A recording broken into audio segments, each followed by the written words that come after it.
వైఎస్ఆర్సీపీ స్థాపించి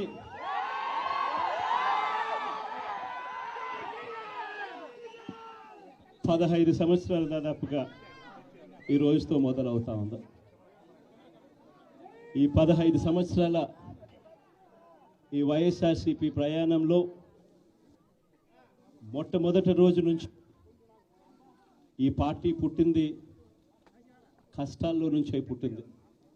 ప్రజల కష్టాలను వైఎస్ఆర్సీపీ పార్టీ తమ కష్టాలుగా భావించి ప్రజల తరపున వాయిస్ ఆఫ్ ది వాయిస్లెస్ కింద ప్రతి అడుగులోనూ పోరాటం చేస్తూనే వస్తూ ఉంది వైఎస్ఆర్సీపీ. ఈరోజు ప్రతిపక్షంలో మనం కూర్చోవడం కొత్త కాదు. ఈ 15 ఏళ్ల మన ప్రయాణంలో 10 సంవత్సరాలు మనం ప్రతిపక్షంలోనే ఉన్నాం. దీటైన సమాధానం అధికారంలో ఉన్న వాళ్ళకు ఎప్పుడు ఇస్తూనే వచ్చాం. కళ్ళు మూసుకొని కళ్ళు తెరిచేసరికి సంవత్సరం అయిపోయింది. ఇప్పటికే మరో 3 సంవత్సరాలు 4 సంవత్సరాలలో మళ్ళీ ఈసారి వచ్చేది మళ్ళీ వైఎస్ఆర్సీపీ పార్టీనే.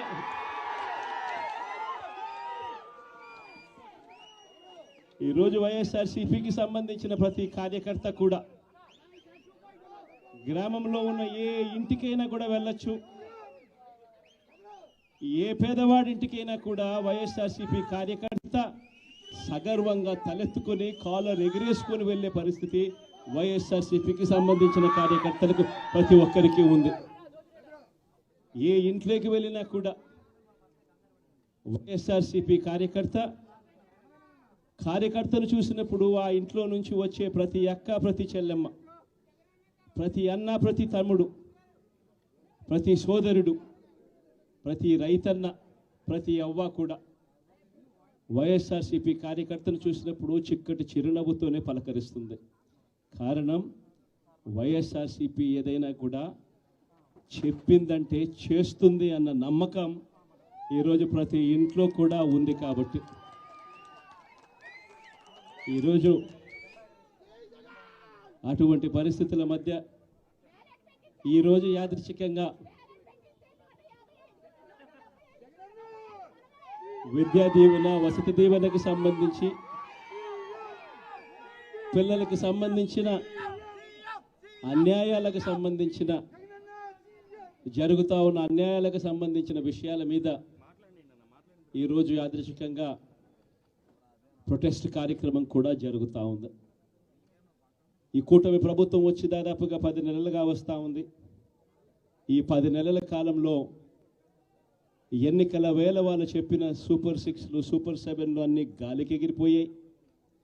వ్యవస్థలన్నీ కూడా చదువులు కానీ, వైద్యం కానీ, గవర్నెన్స్ కానీ, వ్యవసాయం కానీ ఏది చూసుకున్నా కూడా వ్యవస్థలన్నీ కూడా నిర్వీర్యమైపోయిన పరిస్థితులు కనిపిస్తూ ఉన్నాయి. ఈరోజు పిల్లలకు సంబంధించిన ఫీజులకు సంబంధించిన బకాయిలు కూడా సంవత్సర కాలంలో ఫీజు రీఎంబర్స్మెంట్కు కావాల్సింది ఒక్కొక్క క్వార్టర్కు 700 కోట్ల రూపాయలు చొప్పున సంవత్సరానికి 2800 కోట్ల రూపాయలు విద్యా దీవెన కింద 4 క్వార్టర్లకు సంబంధించిన కేటాయింపులు చేయాలి. అంటే 2800 కోట్లు. వసతి దీవెన కింద ప్రతి ఏడాది ఏప్రిల్ మాసం వచ్చేసరికి 1100 కోట్ల రూపాయలు కేటాయింపులు చేయాలి. అంటే గత ఏడాది ఈ 1100 కోట్లు, 2800 కోట్లు ఈ రెండింటికి సంబంధించి 3900 కోట్ల రూపాయలకు కేటాయింపులు చేసి ఖర్చు చేసి పిల్లల చదువులను ప్రోత్సహించాల్సిన పరిస్థితిలో ఈ ప్రభుత్వం చేసింది ఏమిటి అనంటే కేవలం 700 కోట్ల రూపాయలు మాత్రమే ఇచ్చి చేతులు దులుపుకున్న పరిస్థితులు. అంటే 3200 కోట్ల రూపాయలకు సంబంధించిన బకాయిలు పెండింగ్లో పెట్టారు. అదే మాదిరిగా మళ్ళీ ఈ సంవత్సరం 2025-26కు సంబంధించిన ఈ సంవత్సరానికి సంబంధించి ముందుకు పోవడానికి ఈ సంవత్సరానికి సంబంధించిన విద్యా దీవెన కింద 4 కోట్లు, ఈ విద్యా దీవెనకు సంబంధించి ఈ 2800 కోట్లు మళ్ళీ కావాలి. 1100 కోట్లు వసతి దీవెన కింద కావాలి. ఇవన్నీ కూడా కలిపితే మరో 3900 కోట్లు. సో ఆ 3,200 కోట్లు, ఈ 3,900 కోట్లు, దాదాపుగా 7,100 కోట్ల రూపాయలకు సంబంధించిన పిల్లలకు సంబంధించిన చదువులకు సంబంధించిన కేటాయింపులు చేసి చదువులను ఆదుకోవాల్సింది పోయి, పిల్లలను ఆదుకోవాల్సింది పోయి కేవలం 2,600 కోట్లు మాత్రమే కేటాయింపులు చేశామన్నట్టుగా చేసి పిల్లల చదువులతో ఆడుకుంటా ఉన్న ఈ ప్రభుత్వానికి బుద్ధి చెప్పే కార్యక్రమం పిల్లలతో పాటు, పిల్లల తల్లిదండ్రులతో పాటు కలిసి చేసే కార్యక్రమం కూడా యాదృచ్ఛికంగా ఈరోజు ప్రొటెస్ట్ కార్యక్రమం కూడా ఈ రోజే కూడా జరుగుతూ ఉందని కూడా చెప్పడానికి కూడా సంతోషపడతా ఉన్నా.